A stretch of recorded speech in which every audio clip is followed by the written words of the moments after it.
சசி கூட இந்த அளவுக்கு யோசிப்பானா தெரியல. நீங்க 2 பேரும் ரொம்ப தம்முளையப்பட்டு கசக்குறீங்கப்பா.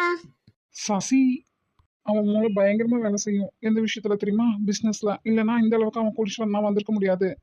ரெண்டாவது, ரேகாவும் சிவாவையும் கொள்ற விஷயத்துல என்ன பண்ணுவான் அவனும்? பிசினஸ் மூலையா இந்த மாதிரி கிரிமினல்ஸ்க்கு யூஸ் பண்ணும்போது அலசி ஆராயாமையே விட்டுருவான் போல இருக்கு. பார்த்ததும் கேட்டதும் அப்படியே நம்பிடுவானா இருக்கும். ஆமா ஆமா, பின்ன உங்க 2 பேர் மாதிரி அவனுக்கு போலீஸ்கார அப்பா இல்லையே. எல்லாத்தையும் சந்தேக பார்வையோட அலசி ஆராய. சோனி. ம், ஆமா, நம்ம ஏன் முகமது சொன்னதை அப்படியே நம்பினோம்?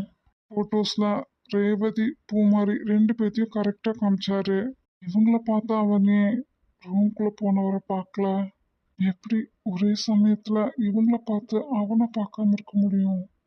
ஹலோ முகமது. முகமதா இப்ப கூப்பிட்டு முன்னாடி என்ன சொல்ல போறாரு?